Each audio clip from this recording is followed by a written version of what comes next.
Hello, and welcome back to Cinephiles. I'm Henry T. Casey. I'm here, and we got a special guest today. Ladies and gentlemen, boys and girls, children of all ages, welcome back to Cinephiles, the world's greatest John Cena film review program, for what is our last episode of the year. We're going to be coming back to you probably in early 2022 for Peacemaker on HBO Max, but we are here today with a very special guest, Caitlin McGarry of Gizmodo, and formerly of Tom's Guide. How are you doing today, Caitlin? I am doing well. Thank you for having me. We have a Florence Ion in the chat. We got some flows in this house. We got some flows in this house. Listen, I can't do anything to this browser, otherwise Yeah. shit might go off the rails, so I can't see. How many- We'll relay the messages. So yeah, Yes. OMG, Hello. hi, in one word. Just so you know, how many technologists does it take to get a Discord working in a web browser is 2. Ooh, struggle. Don't stream on a beta unit is the other lesson we learned today. Yep, And that's we're going to learn some more lessons today, folks, because we are discussing a recent release on the Hulu video platform streaming service, and it sort of, to me, is very much what I'd call a Hulu movie, because it sort of felt a lot like Palm Springs in a way. Like, this is, to me, like, it's a casual movie that if you went to a theater for, you might feel like you were kind of maybe a little robbed, I don't know. But when you're watching it at home as a part of your $6 or $7 a month, but we'll get to that later. No judgment yet. But, Caitlin, welcome. The first Thank question you. that we love to ask on Cinephiles, and I think you're going to give the most different answer to date. What was your first memory? Or do you remember the first time you encountered in the arts, in reality, in the TV, the man John Felix Anthony Cena? How did you first encounter John Cena? Total Bellas. That's a great answer. He was a shithead. Oh yeah, Yeah, former fiance of Nikki Bella, I Yeah. want to say, right? Total Bellas. Yeah, One of the Bellas. there's one of the there's some Bellas audio. I was couldn't hear like- half of that. I'm sorry.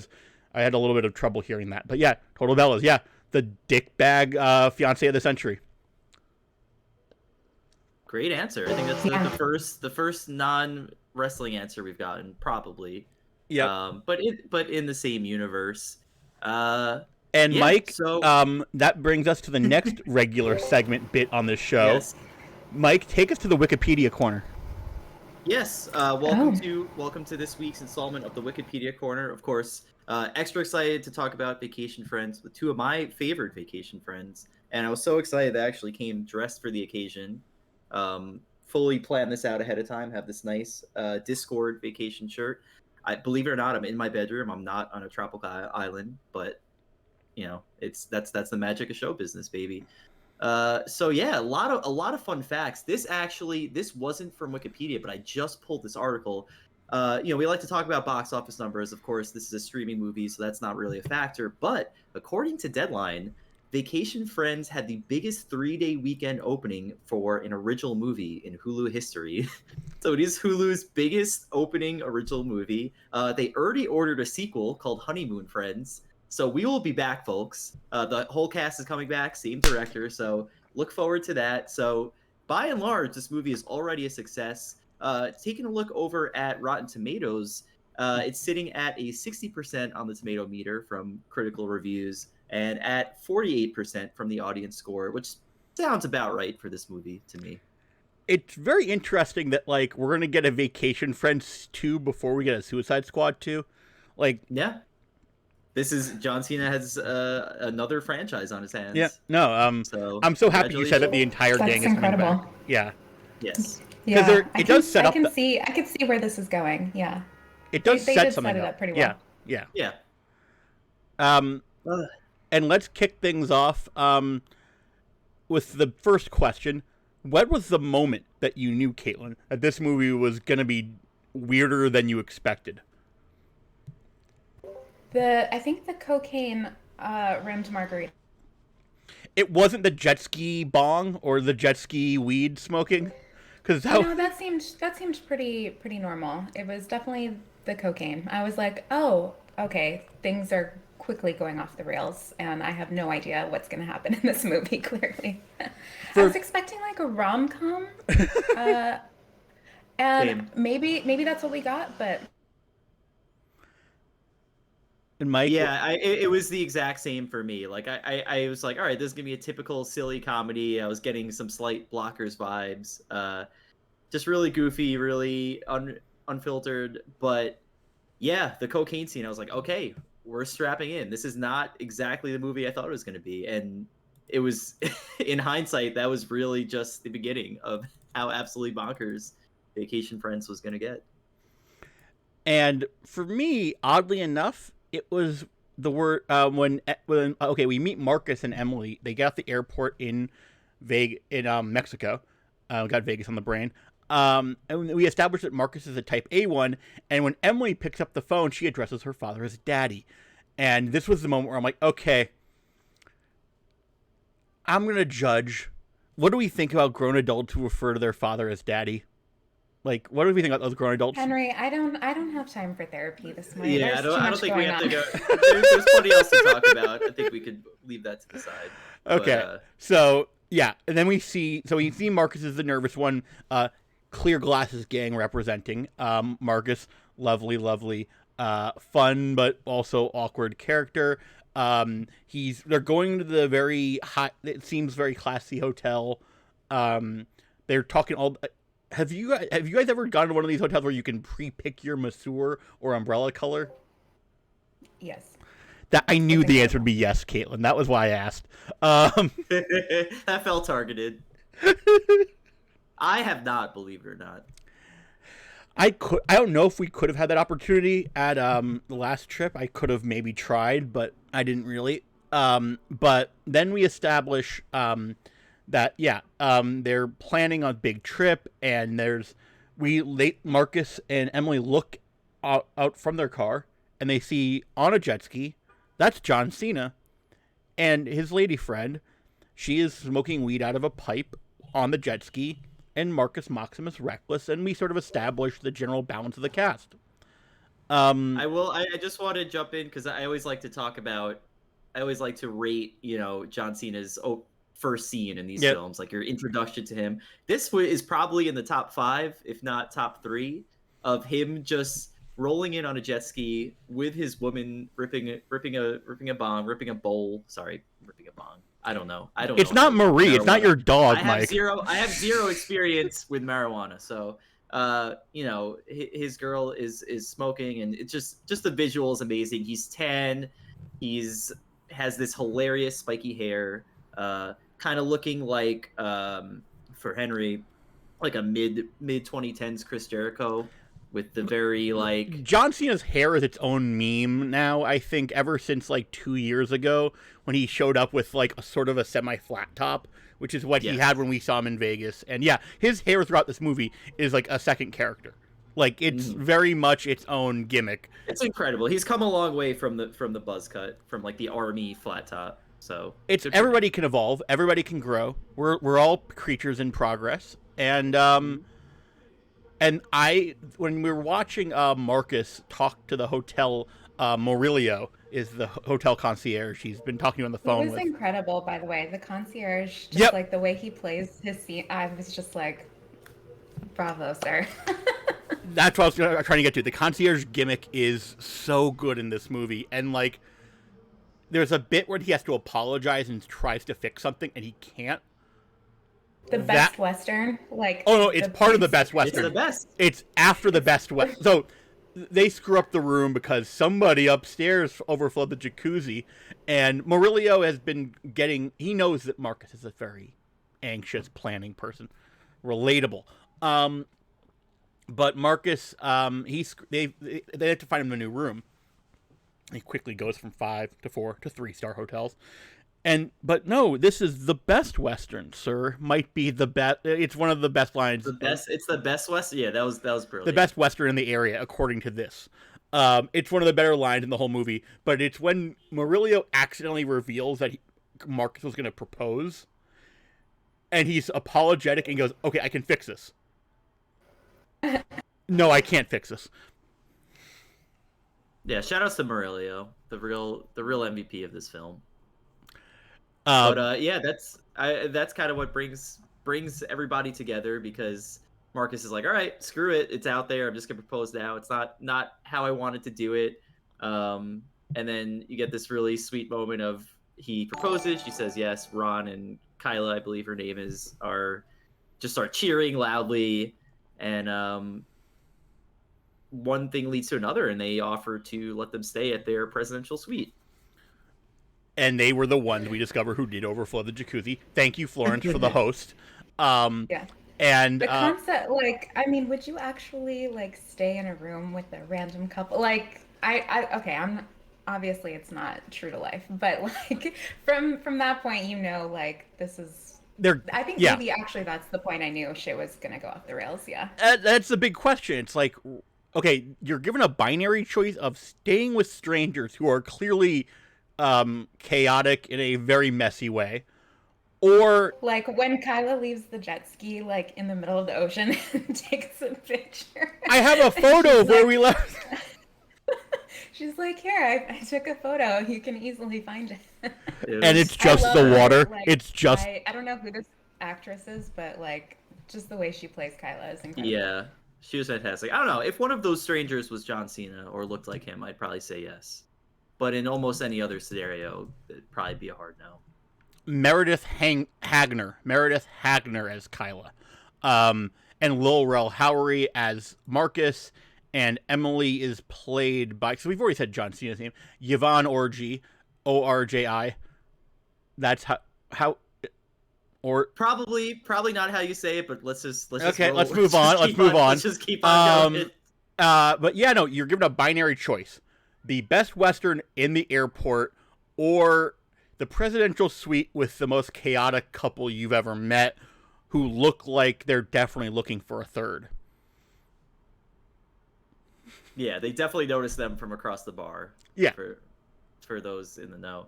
Oh yeah, for sure.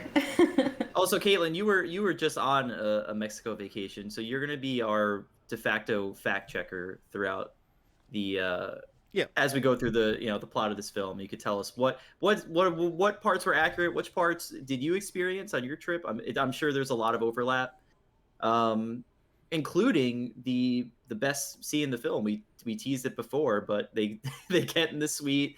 Kyla has that great scene where she's like, wow, the walls are so thick. And she just goes in the room and screams. And she's like, you can't hear anything. Yeah, you're not going to believe this. I just screamed in there.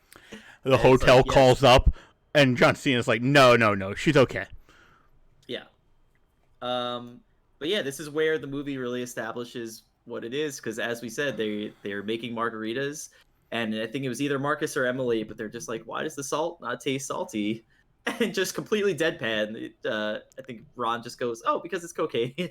And there we go. We're off to the races. The question is asked, why would you put cocaine in margaritas?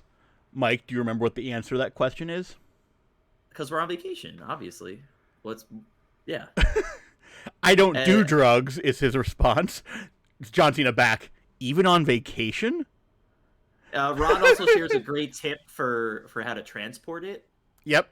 Which I did not know. Apparently, Ziploc in the full champagne bottle is the way to go. So much more comfortable than when as Ron said, so much more comfortable than when I had it in my ass. I also sounds accurate, yeah. One more. Like, how did you transport cocaine to Mexico, Caitlin? I didn't take any this time because there was a lot going on with COVID already. Yeah. Just kind of wanted to keep it chill, but I assume that's the way to go. Yeah, absolutely.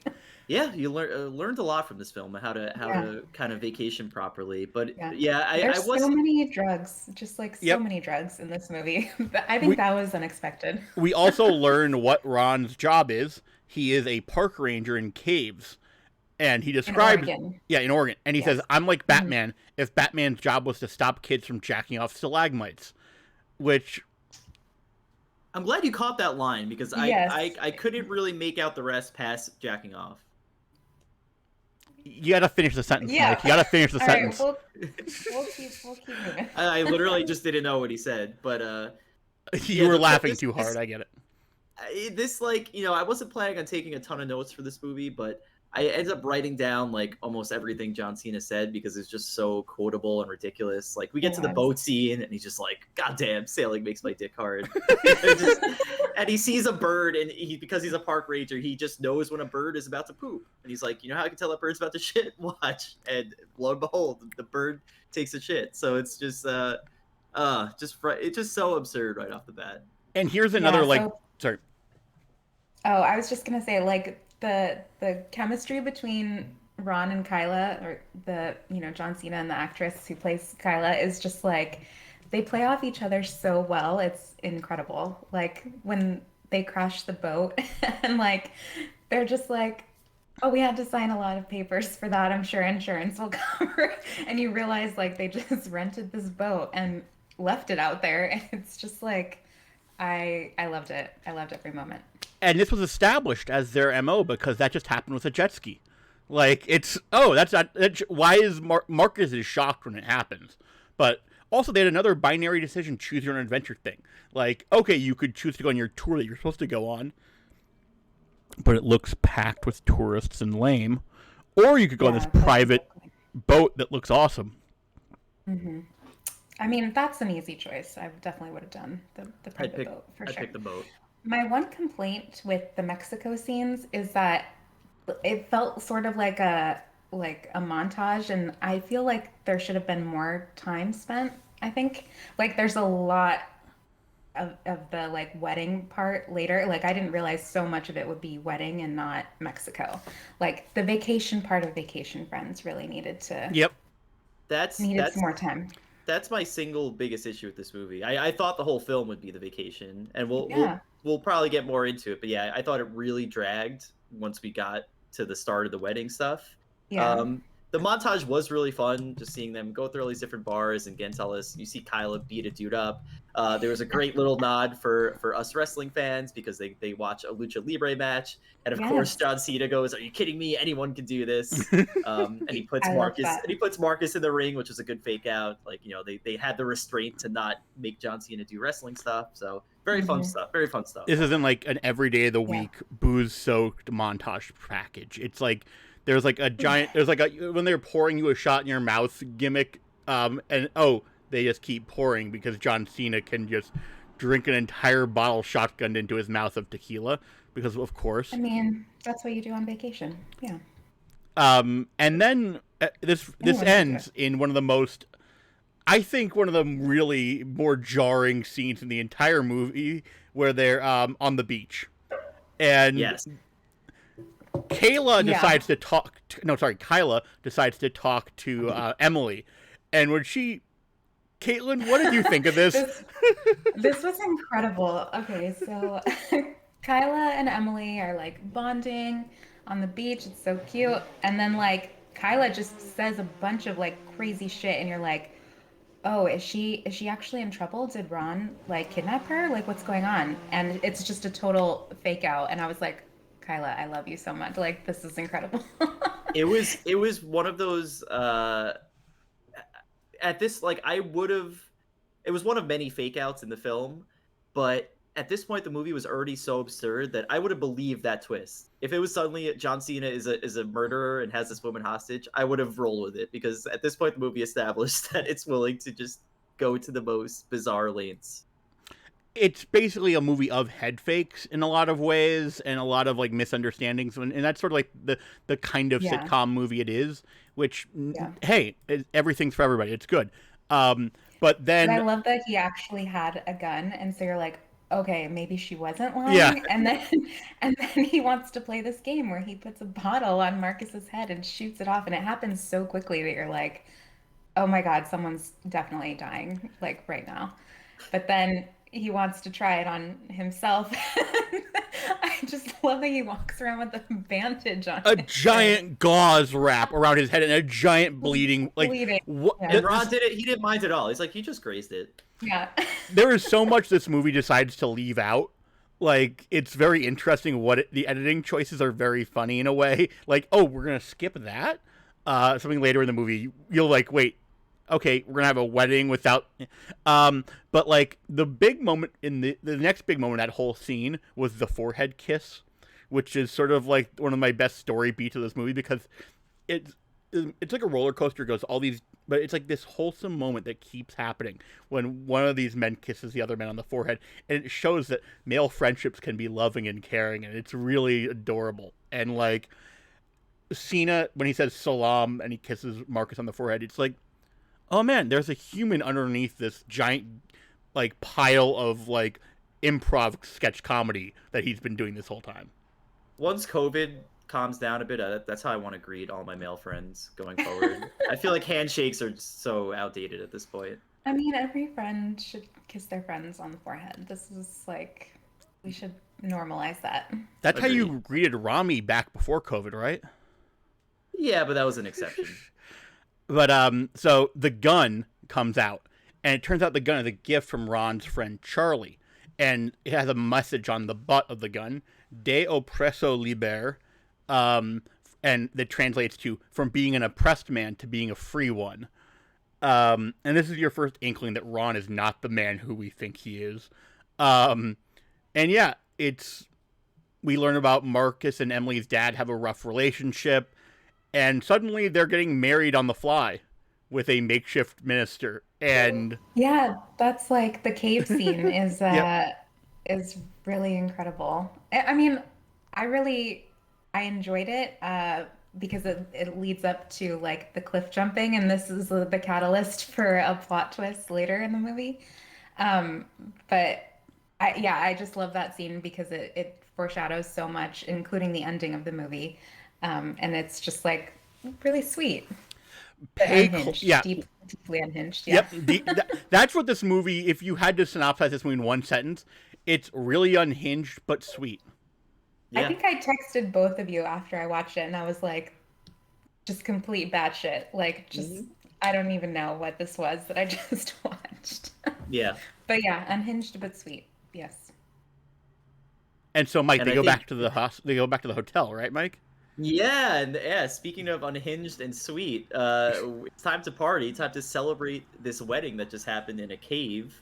And yeah, they are going full on partying like there's no tomorrow. There is cocaine everywhere.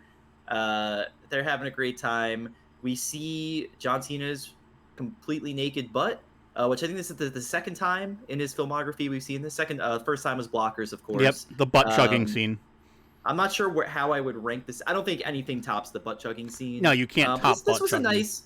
Yeah, I don't know if this was actual, like if there was a double, or if this was John himself. It's hard to really find a double for that man, if you know what I'm saying. But we also this is when Ron tries to open a bottle of liquor with a corkscrew, and it's yeah, we've all been there. We've all been there. Listen, that was the tamest thing that happened in this whole sequence. We see that Marcus is really messed up.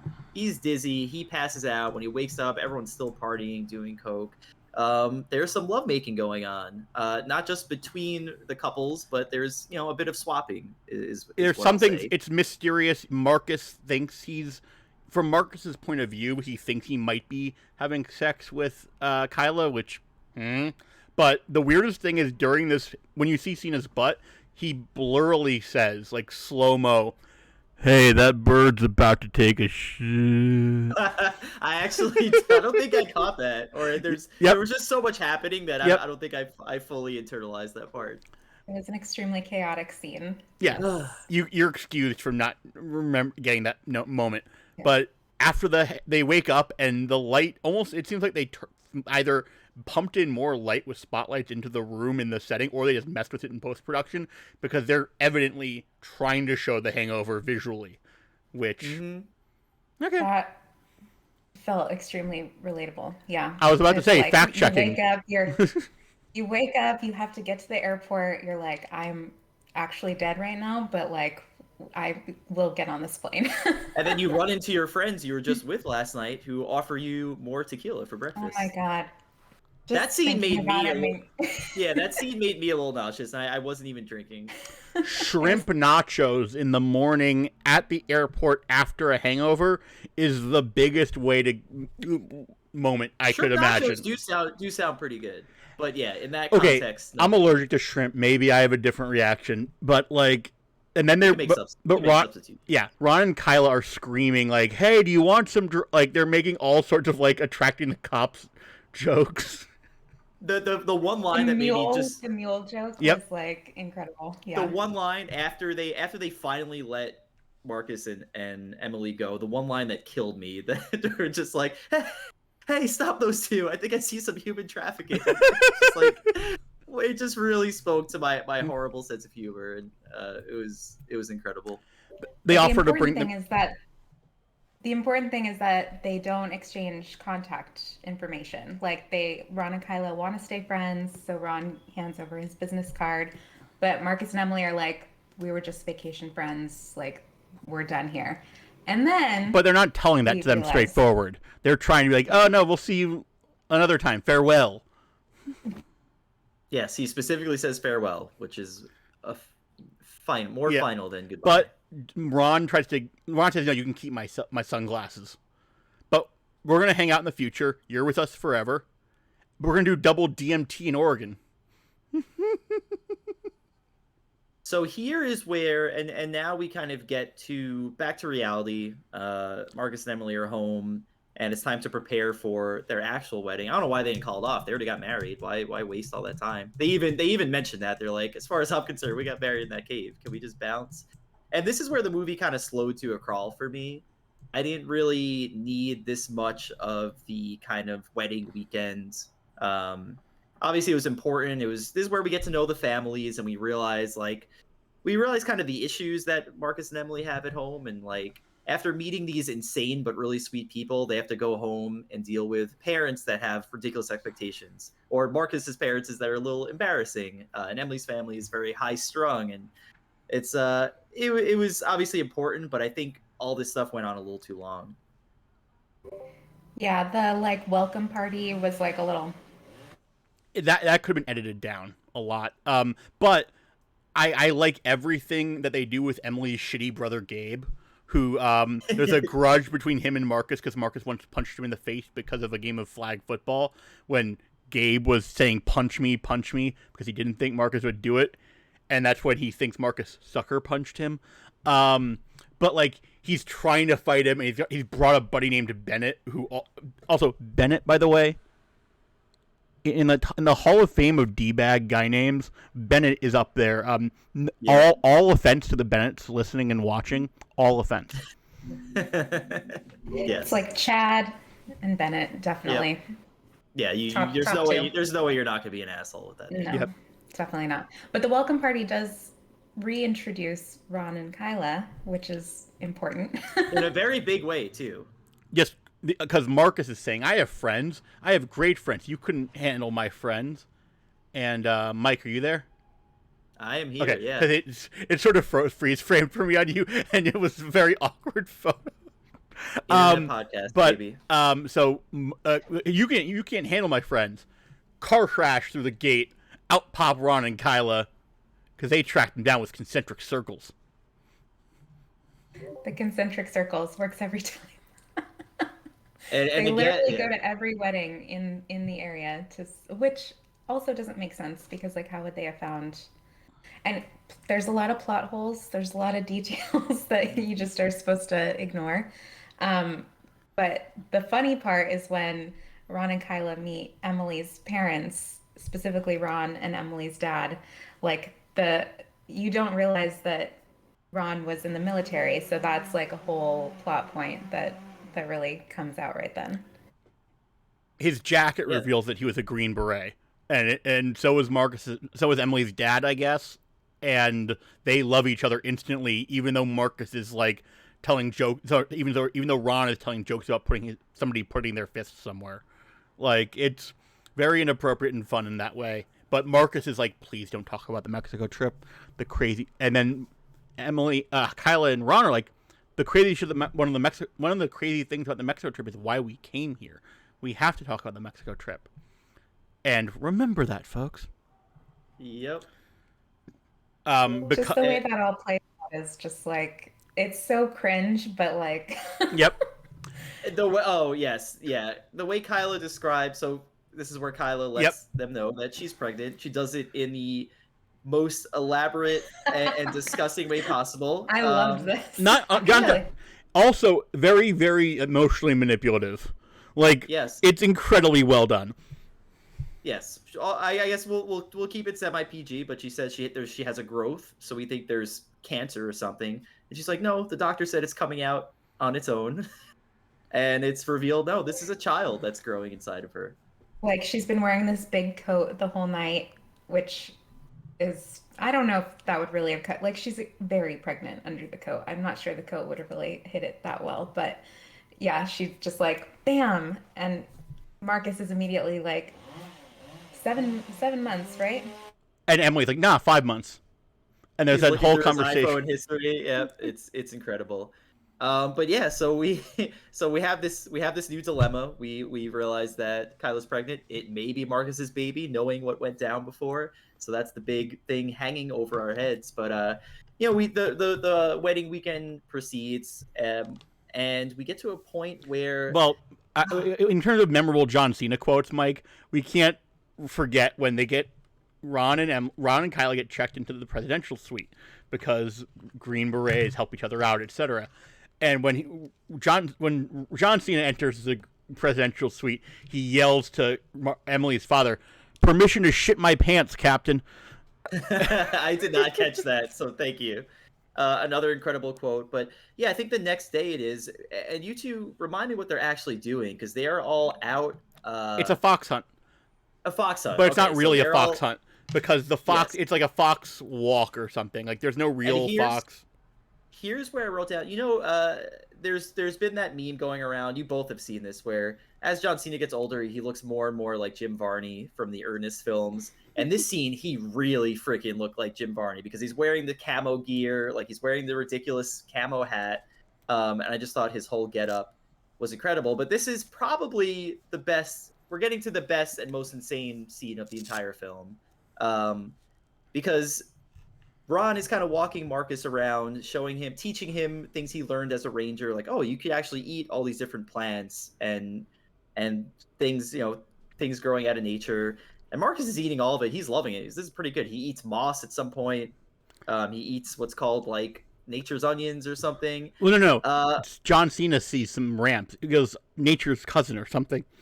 Yeah, but the onion nature's. He hands him back a mushroom at one point, and he goes, this one's called the devil's dick. And Marcus doesn't think twice, and he just eats it. And he wasn't supposed to eat this specific mushroom, as like John Cena's character is explaining, like, oh wow, this will like really fuck you up. Like, you'll see God, like you'll be reborn. And Marcus has already swallowed the entire mushroom, and this is when things get like really, really intense. It's again a lot of drugs in this movie. Yeah, like a lot. Yeah. And because Ron thinks, oh no, it takes it 20 minutes for it to activate. It's not gonna. Oh, early first timers don't have that. And then we get my favorite scene, Mike. What music video do they recreate in this movie? Oh, it's So What You Want, right? It's So What You Want by the Beastie Boys. And when that happened, I was like dancing on my couch practically, doing the whole side shimmy shuffle, and it was so well done. The way they do the lighting effects and everything. Yeah, it's such a hard thing to visually describe, but yeah, it looked like that video. It looked like a straight 90s MTV music video. The colors were all distorted, the imagery was all distorted, their voices were really deep to really drive home that Marcus was tripping really bad. And I love that Ron just decides to. He's like, "All right, I'm taking this trip with you. Like, I will be your guide through this." Which, like, if I were accidentally high as balls, I would really want someone to help me out. Same. It helps. Yeah, it certainly helps, or at least I assume it would. Flo has suggested that I voted for Beastie Boys when they were on TRL. Flo is correct. I also voted for Limp Bizkit because Limp Bizkit forever. Oh yeah. Okay. That's a opinion. It's the correct opinion. But then Ron and Marcus want to catch the fox to impress her dad. God, the fox scene is incredible. Meanwhile, so they see a fox. Yeah, well, no. Before they see the fox, though, I want to say Emily is talking her father down because we found out that her father had a problem with his future son-in-law. No, he had a problem with his future father-in-law at his wedding, and so he's about to be nice to Marcus. And then, Caitlin, what happens with the fox? So the fox attacks Marcus. Or we think it's a fox. It looks like a fox. It looks like a deranged fox. Like. But it turns out things are not what they seem when you're tripping on Devil's Dick. We've all been there. And it turns out it was just a little dog. In fact, I believe was it Emily's dad's dog? Yep, it's Emily's dad's dog who he loves. He was like doing the whole that thing where people kiss their dogs on the mouth thing about 10 minutes ago. The thing that I just don't like. Okay, people do that. Like it's Tom Brady and his son basically. But like it's that's the thing. Google. So basically everybody is freaking out at this, and they try to calm him down, but then Marcus and Emily's father have a conversation, and the devil's dick is still hitting, as you could say, because he starts to see Emily's father as a clown. And he makes it known. He literally, Marcus starts laughing hysterically and just says out loud, "You're a clown." And Emily's dad is not happy about this. And Ron, being the greatest wingman, best friend, best man you could ask for, does an incredible job covering for him. He's like, "Isn't a wedding just a circus? And you're at the center of it all." It does such a good job appealing to Emily's dad, and basically gets them out of that mess. So again, shout out to Ron, the real MVP, the best friend you could possibly ask for. And then Marcus and his brothers-in-law have another argument, and it's going back to the Murillo thing, basically, here with the dialogue cadence for Lil Rel Howery, where people just keep going, "Fuck you, fuck you, fuck you." And it's just like weird little, like, it's not exactly the Exorcist bit, but like it's sort of in there in terms of like the rapid fire of it all. We then cut to Emily and Kyla in the bridesmaid sort of room, and it seems like there's a problem with finding steaks in the area. Caitlin, if you're in Mexico, or if you're at a wedding and you're trying to source steaks, Caitlin, where would you try to source your steaks from?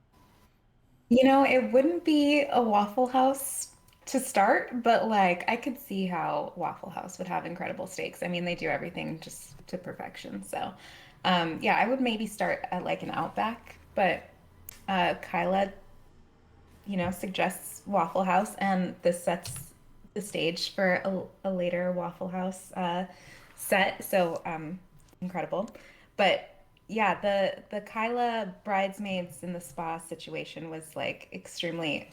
I felt deeply for her. She was definitely out of place. She was being so earnest. They thought she was joking when she's like, "Oh, Ron and I have this amazing restaurant we go to anytime we're stressed, anytime we need to get away." And they're like, "What's it called?" She's like, "Oh, it's called Waffle House." And they all thought it was a bit. And I can relate to that because, I genuinely like a lot of basic, silly things. We're literally, Henry and I and some of our friends were planning a big Applebee's outing, and we bought shirts just for this outing. So, Kyla, I am with you. There's nothing wrong with loving chain restaurants and going to them regularly. Do you think Waffle House paid for placement in this movie?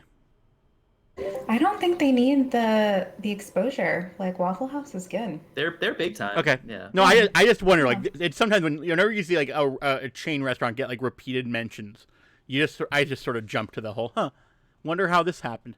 It's not like when you see an iPhone in an Apple TV Plus show, you're just, but like, now the thing is, it's a golf. Everybody's gonna go golfing now. It seems like. Okay, so this is extremely like accurate. This is golf situation. Yes, Caitlin, you are the golfer of this group. Yes. So yeah, walk us through the scene and how accurate it is to real life.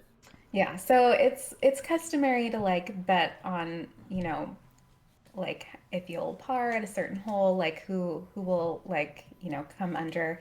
So the brother-in-law and his BFF are like, they want to place bets with Ron and Marcus, and this is where things get like a little ridiculous because they're betting a lot of money, and it turns out that Ron doesn't know how to golf, or we think he doesn't.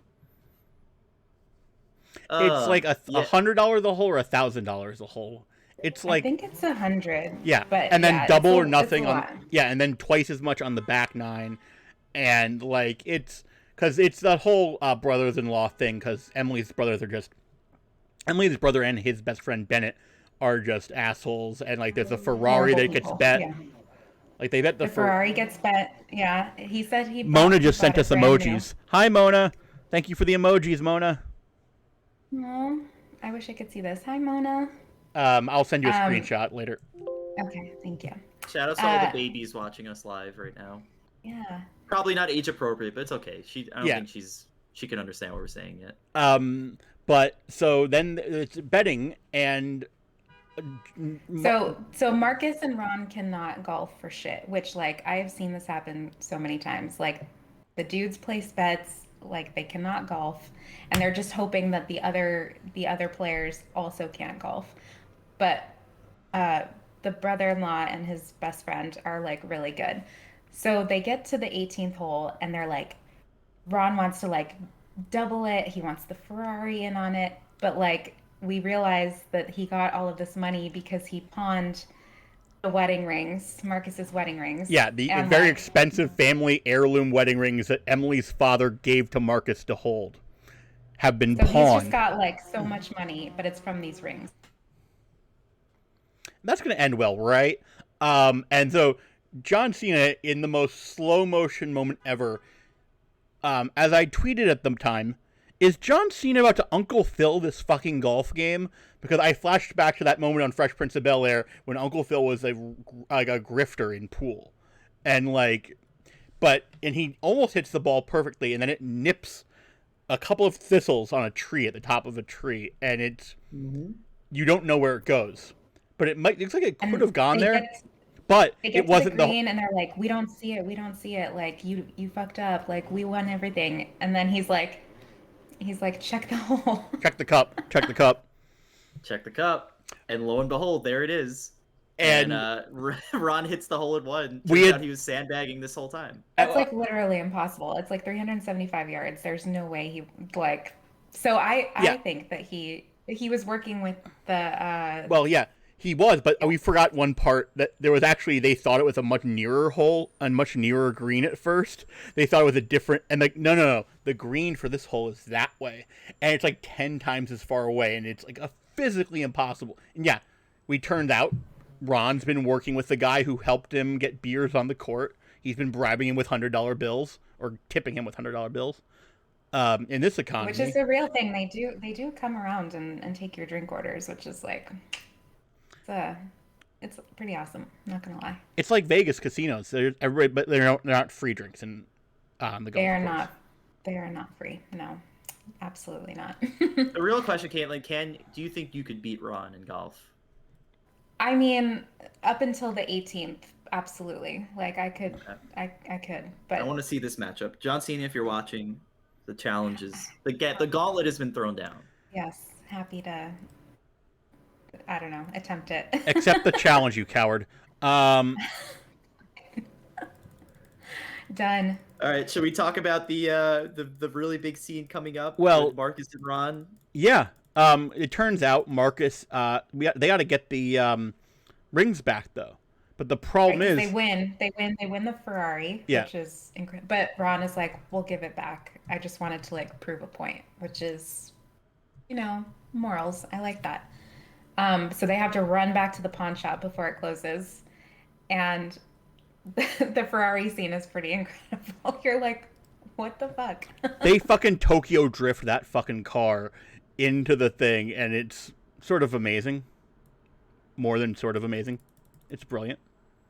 But they do get the rings back. Mm-hmm. But then things go even further off the rails than they've been. I could see this coming from a mile away, by the way. Like, I knew this was going to happen. Well, they did that weird thing where, what's it called? It's a Rube Goldberg device. I never remember that name. And throughout my notes, I'm like, I always forget what this is. This is gimmick when a series of little things happen in order to trigger something else. Because the analysis. Wow. One thing leads to another. One thing leads to another. And Ron says, "That bird's about to shit," and a bird takes a dump almost in the way of, but Marcus is still holding the rings, and he trips and drops the rings into the gutter.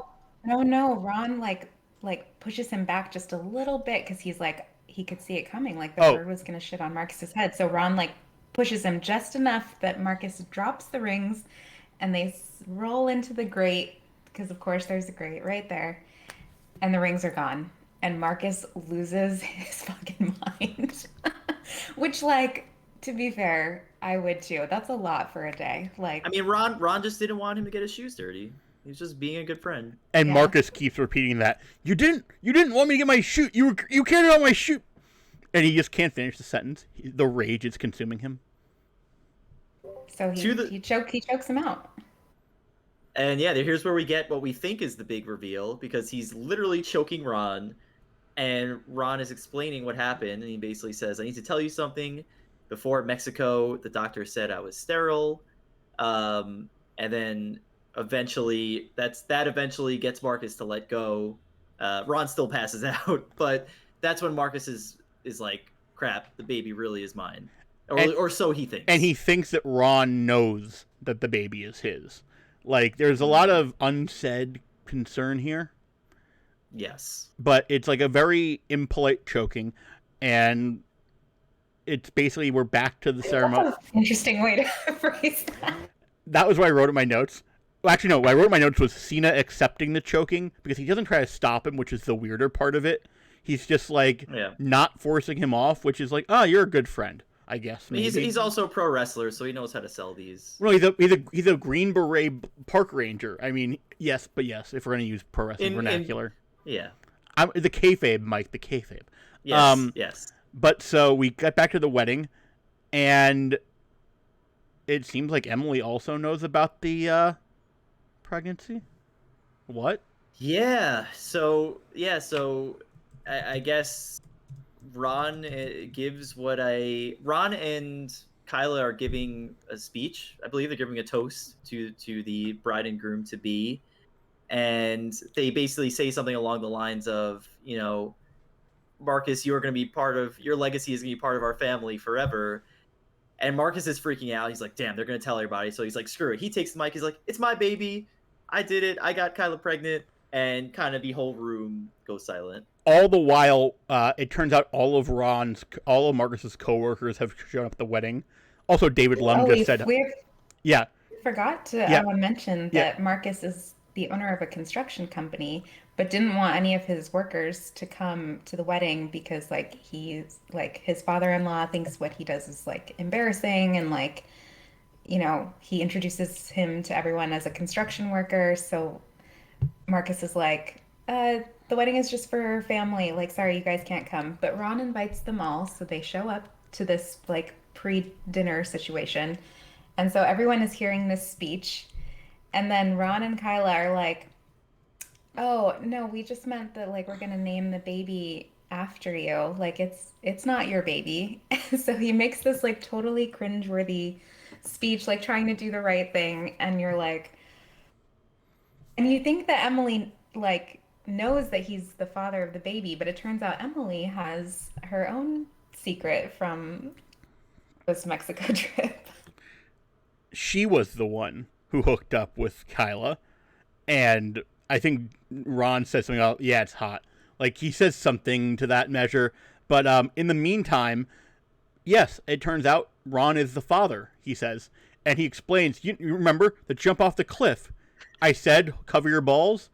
Well, it fixed my balls. Mike, how did it fix his balls? Well, the analogy he used is that it put the 8-ball back in the pocket or something along those lines. So I guess, you know, there was some kind of realignment that happened, and it turns out Ron is no longer sterile, and he is now a father-to-be. It's very medically accurate. I'm sure that's, For sure, yeah. 100%. We'll get Florence to explain. She's a parent. But like the thing, I don't think she. That's what the joke is. That's what the gimmick is. Poor Flo. No. But no. Emily's brother is very angry at Marcus, and he's like, "You're not good enough for her. You're ruining our family." And so Marcus punches him in the fucking face again. I cheered out loud for that. That was so cathartic. That was great. Because he was such an asshole, and I was so happy to see him get knocked out. Yeah, and then pandemonium ensues, and of course, why not?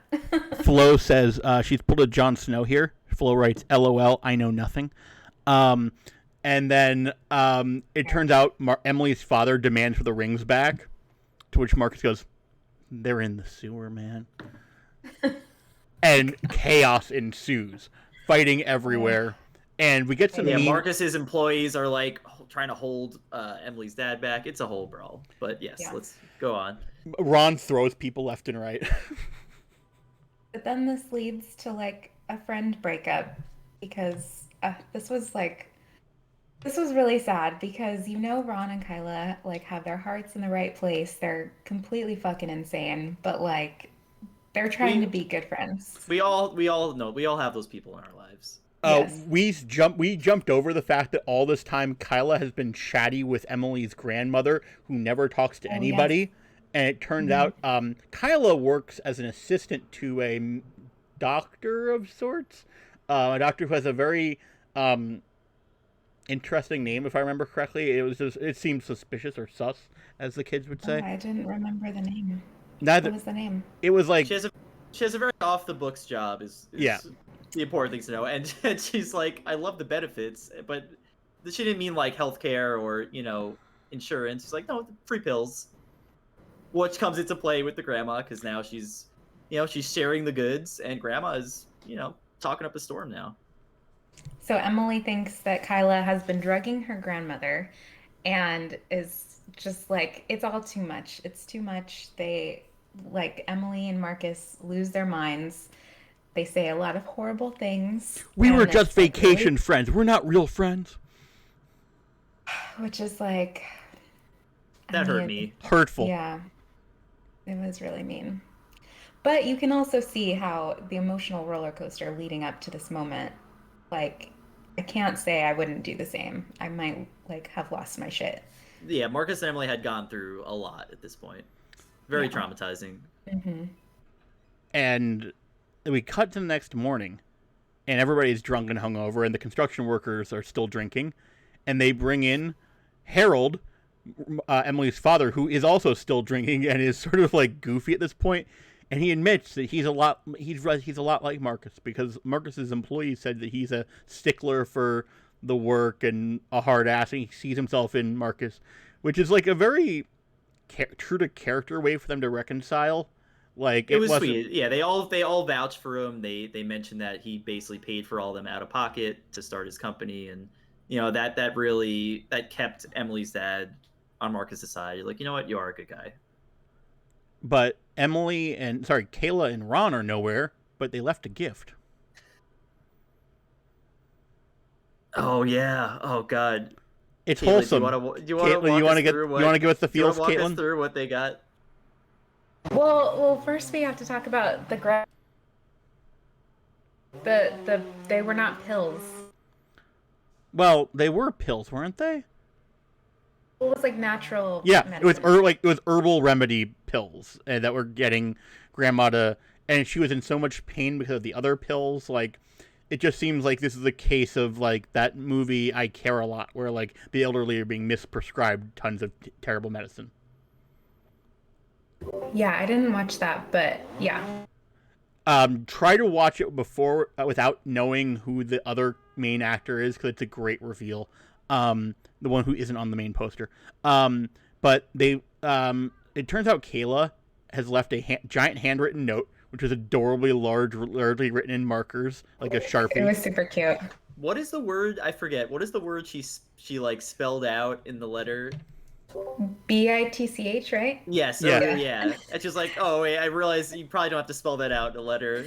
And it was just doesn't the have whole the thing. same effect. Yeah, it was the whole thing was so hilariously written, but also it was also really sweet. She wrote this, kind of apology note. I think she specifically said, "Sorry, we cocked everything up," which is a funny word choice.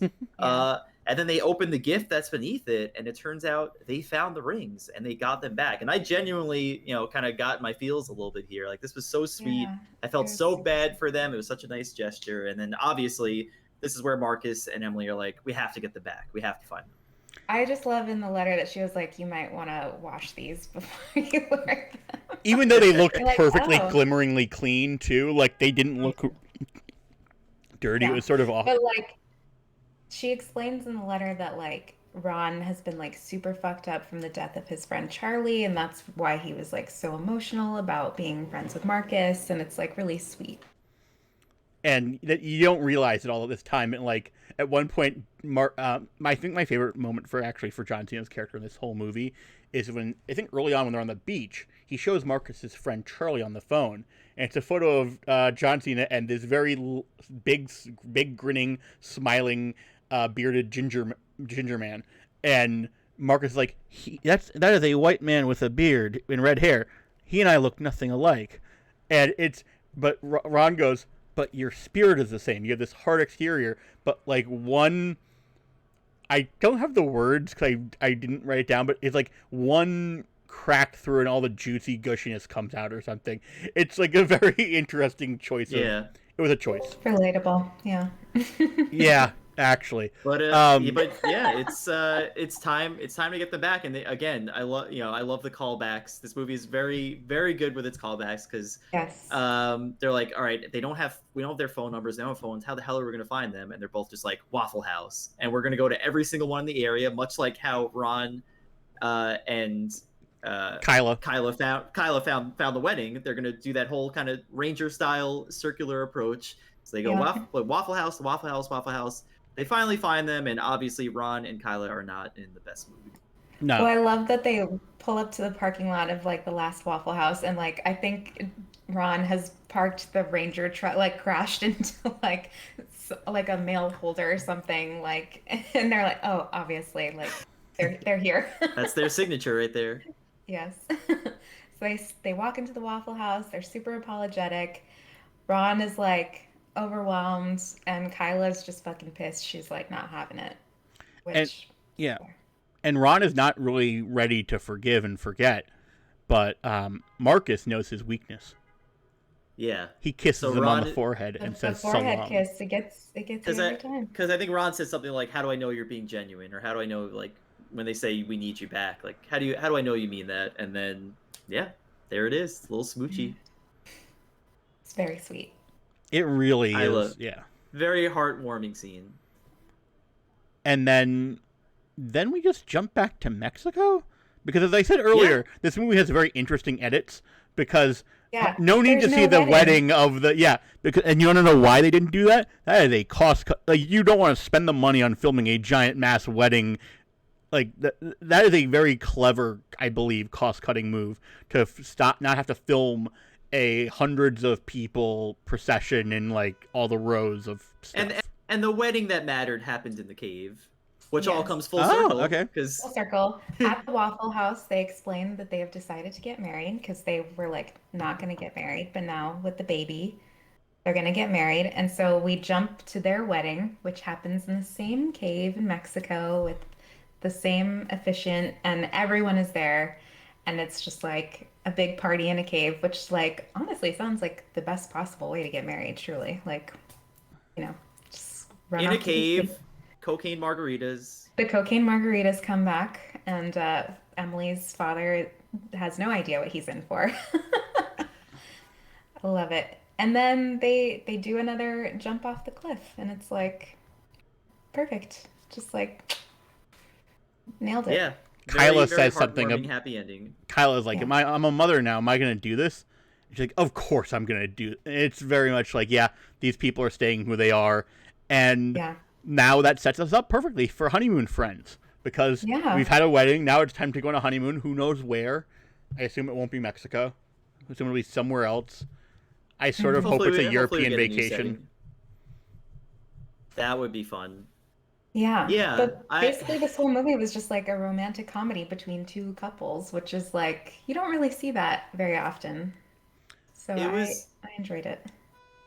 I did too. I kind of mentioned this earlier. I think I'm higher on the movie now, having talked about it with you two for the past hour. Because and granted, I think again, watching it last night, there was a lot that I enjoyed. I thought, especially the entire vacation scene was great. I thought it ended on a really great note. And the stuff in between really dragged for me. The beginning of kind of the wedding weekend. So it felt a little long and a little very all over the place with pacing and editing and whatnot. But yeah, I think it nailed the important things for this kind of movie, which it was the silly parts were really silly, and the heartwarming parts were really feel good and heartwarming. It's just Yeah, like I that. think there were like too many subplots, I think, like the brother-in-law, the dad, like the whole it turns out the point of contention for this whole movie was the pregnancy, which like you don't even focus on until like an hour into it.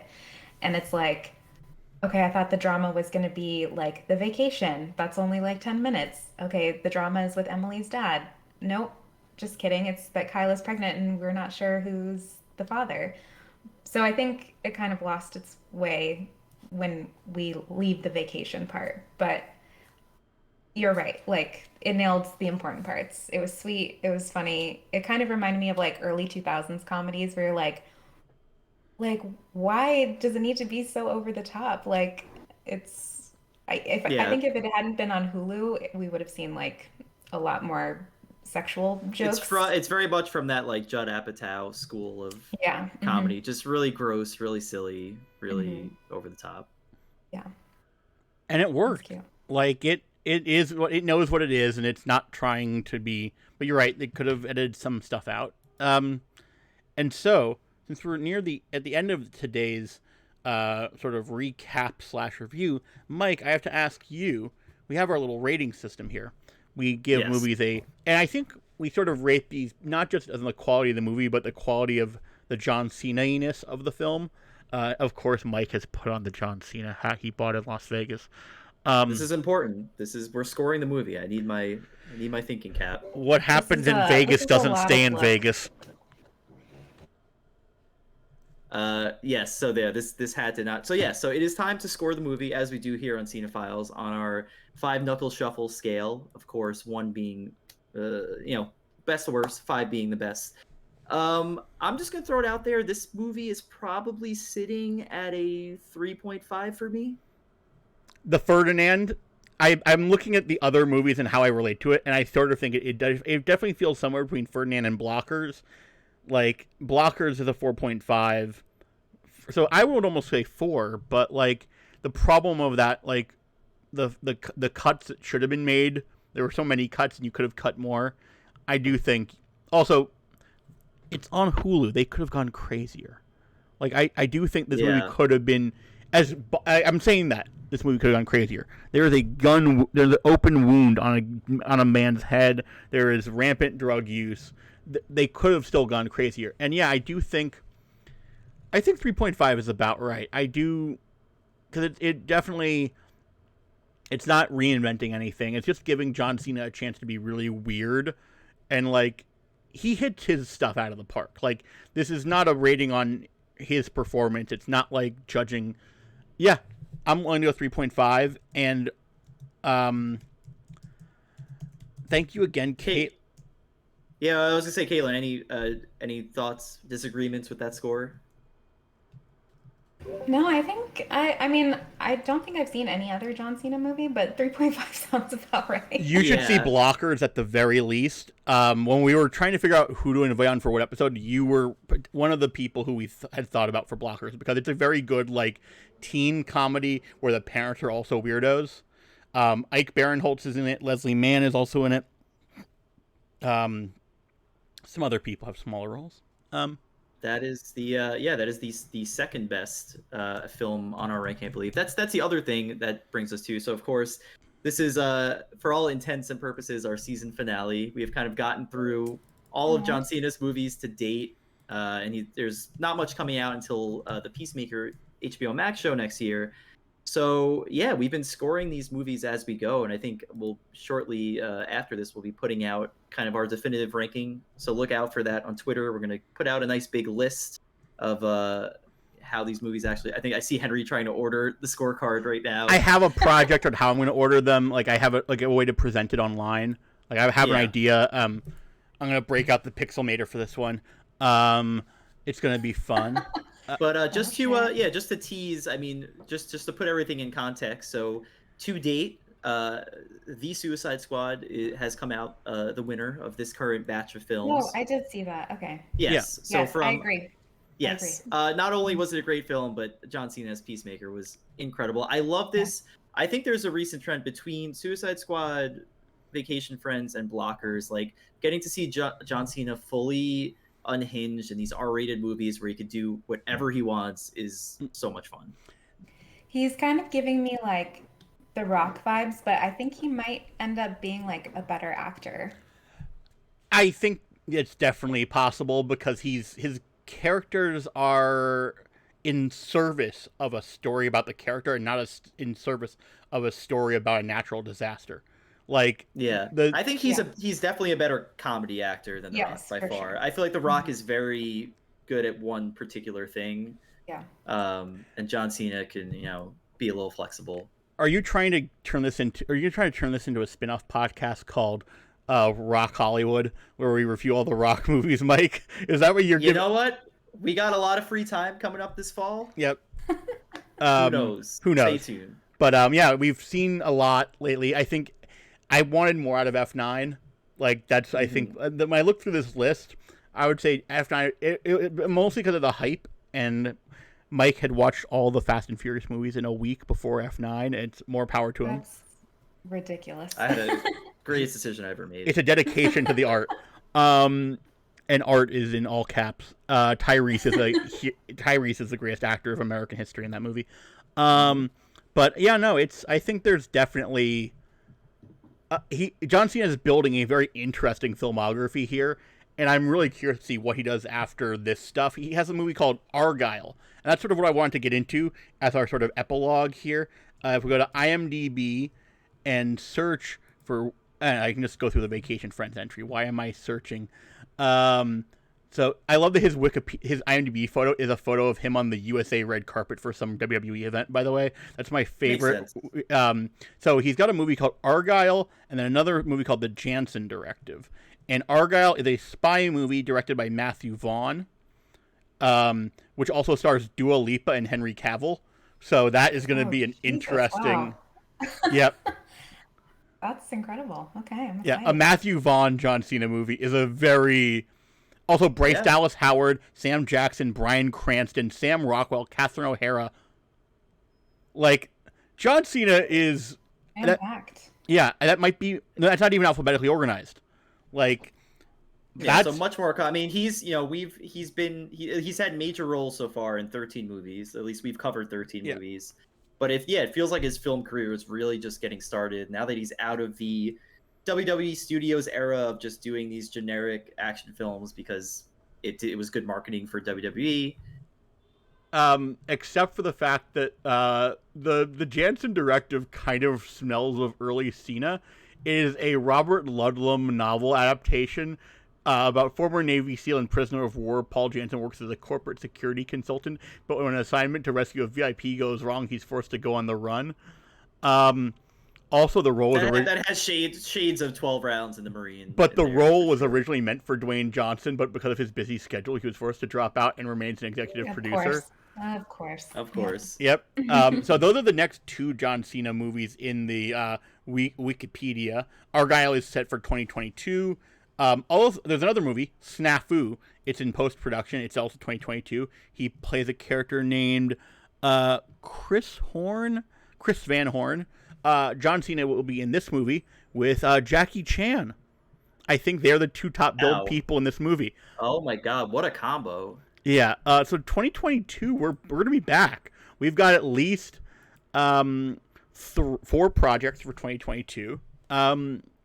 And stay tuned for whatever else we do with this feed. You might see us before then. We might hop on and talk about something random. But yeah, Cinephiles proper, we will definitely be back reviewing his films and TV shows in full force next year. Yeah, Cinephiles Season 2 in 2022. Expect it. It'll be too sweet. And Caitlin, thank you again for joining us today. We don't know if you'll come back. We would love it if you did. But we can't wait to see you hopefully this fall in New York.